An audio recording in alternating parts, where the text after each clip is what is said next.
Sugeng Injang, selamat pagi. Jess, ada komen dari Bu Neti Herawati 15. Ini komen ini kalau saya tidak salah ya, saya beberapa kali mereplay komennya beliau. Beliau ini dalam proses yang mengikuti pola yang saya sampaikan untuk ke dirinya sendiri. Nah, ini salah satunya. Penjelasan yang sejelas-jelasnya. Ini komennya beliau ke salah satu VT saya yang mengupas tentang eh, pola sehat yang secara alami beliau ikutin. Aku udah rasa strokeku jauh membaik. Ya, butuh waktu. Hari ini, Bu, apa yang terjadi sama saya, sama kita, itu adalah upah hasil tabur yang 3-5 tahun yang lalu kita lakukan. Nah, hukumnya adalah sebab akibat. Jadi kita ini hidup tidak bisa melawan 12 hukum alam. 12 hukum alam itu ada hukum besinya. Hukum besinya itu sebab akibat. Sebab akibat bisa mentang ke hukum magnet, sebab akibat bisa mentang ke hukum tolak menolak, tarik menarik, tabur tuai, itu hukum. Yang hukum besinya adalah sebab akibat. Ya, kalau mau nyebar ke 12 hukum yang lain, ada hukum kompensasi, ada hukum oneness, ada hukum, oh banyak banget itu, ya 12 hukum itu. Kalau dipecah nanti bisa ratusan hukum. Yang kamu mau enggak mau, suka enggak suka, meskipun kamu enggak suka, tetap hukum itu berjalan. Gitu. Nah, kalau ibu bilang jelasnya aku sudah rasa strokeku jauh membaik, ini berarti proses, namanya hukum proses. Hukum proses tidak pernah terjadi ketika kita tidak pernah mengawali sebabnya. Karena ada sebab yang kita jalankan, karena ada sebab yang kita putuskan, maka akan ada proses di dalamnya yang kemudian menjadi akibat. Nah, prosesnya sebabnya negatif, akibatnya pasti negatif. Sebabnya positif, maka dalam proses akibatnya pasti positif. Nah, kalau ibu mendapatkan akibat yang sangat bagus, membaik, berarti sebabnya positif, prosesnya dijalankan, akibatnya pasti positif, ya. Ini sudah bisa kerja. Nah, orang stroke itu susah, ya jalan aja susah, berdiri aja susah. Tapi kalau mau masuk dalam proses keajaiban, ya dengan cara apa? Memperbaiki siklus, memperbaiki metabolik tubuhnya sendiri, bukan dengan obat. Kalau kamu dengan obat, kamu tidak bisa menyembuhkan. Percaya sama saya. Kalau kamu memperbaiki tubuhmu dengan obat, satu obat akan nambah dua obat akan nambah tiga obat akan nambah 4, ujungnya bisa 9, bisa 12 obat, bisa 19 obat, dan hasilnya rungkat. Hasilnya pasti komplikasi.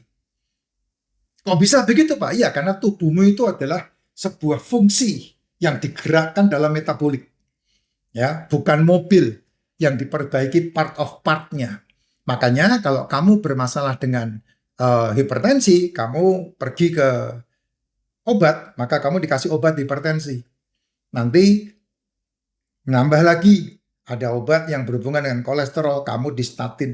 Nanti nambah lagi ada obat yang berhubungan dengan pengentalan darah, kamu dikasih amodiplin, kamu dikasih standar statin, apalagi gitu.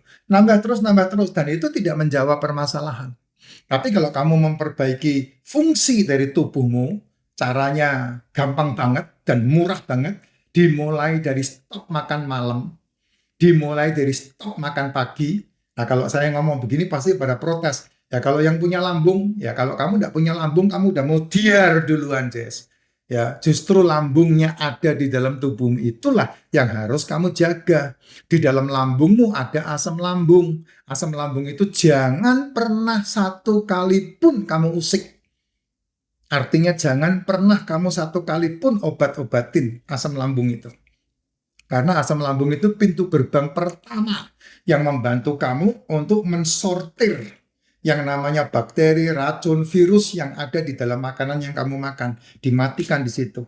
Makanya lambungmu itu asamnya antara 1, 2, atau 3. Itu asam lambungmu. Karena fungsinya adalah mematikan.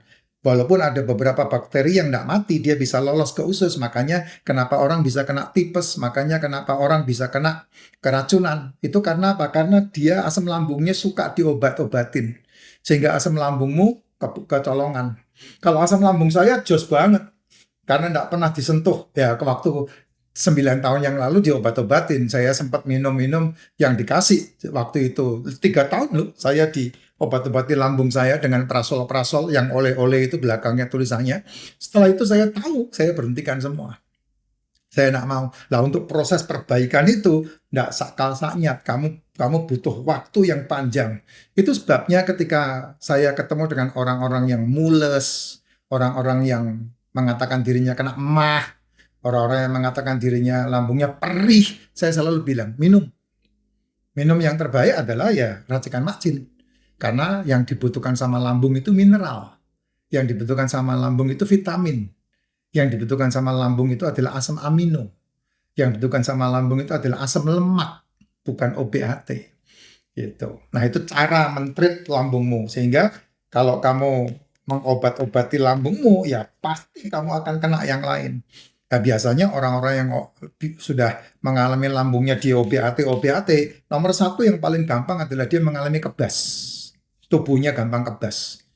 Ya, yang kedua, orang-orang itu pasti akan mengalami yang namanya kekurangan vitamin B. Ya, itu dia. Terus gampang banget semutan. Nah, ujung-ujungnya pasti ke ginjal. Nah, bercanda itu. Ya karena apa? Karena kamu fokus kepada penyelesaiannya dengan OBAT. Tapi kalau kamu fokus penyelesaiannya dengan nutrisi, beda lagi.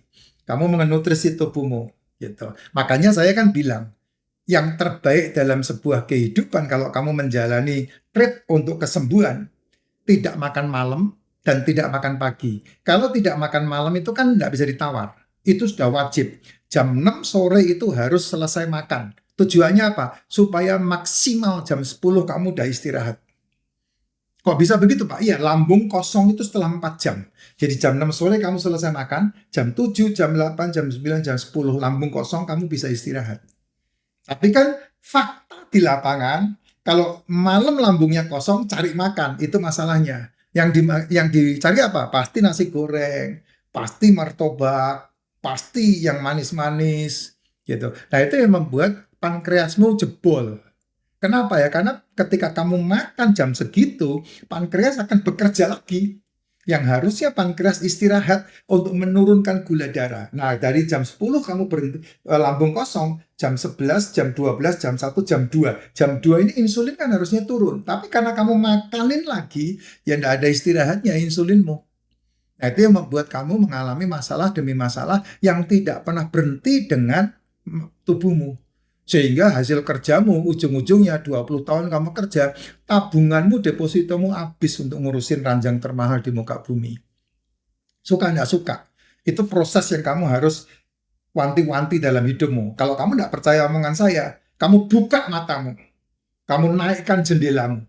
Kamu lihat di depan matamu. Banyak itu contoh yang kamu harus, oh iya benar kata Pak Jess. Pasti akan ngomong seperti itu.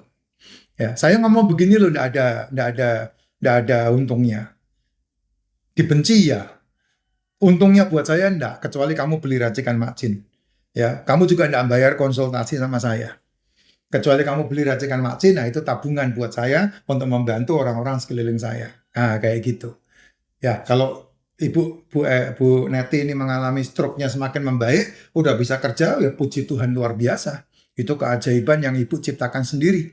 Dari mana? Ya dari keputusan Ibu untuk berhenti semua yang berhubungan dengan masalah-masalah itu, yaitu gulanya diberhentikan, dan kemudian strict dengan tujuan, fokus dengan kesehatan, fokus dengan keajaiban, sehingga Ibu menuai, mendapatkan hasil yang maksimal seperti yang Ibu alami. Sudah banyak Pak, ya saya bacot begini itu udah 8 tahun, ini tahun ke-9 ini. Udah 8 tahun lebih ini menuju ke 9 tahun, bacot kayak begini. Ya, akun saya 8 kena ban. Ini ada akun yang tetap awet ini. Itu pun followernya tidak banyak. Dulu follower saya hampir 200.000, 170, 130. Baru muncul di ban, oh banyak. Yang mereport banyak banget dulu. Tapi karena banyak yang mengalami keajaiban, ya saya didukung sama teman-teman. Gitu. Nah, kamu bisa melakukan itu. Ya, kamu bisa menikmati itu. Nah, kamu menikmati atau tidak, ya semuanya tergantung keputusannya ada di dirimu sendiri. Karena apa? Karena yang melakukan kamu. Kalau saya kan udah melakukan untuk diri saya. Teman-teman yang melihat membuktikan hasilnya, dia melakukan untuk dirinya sendiri. Nah, sekarang kamu, apakah kamu melakukan untuk dirimu? Nah, jawabannya ada di kamu sendiri. Ya, terima kasih Ibu Neti.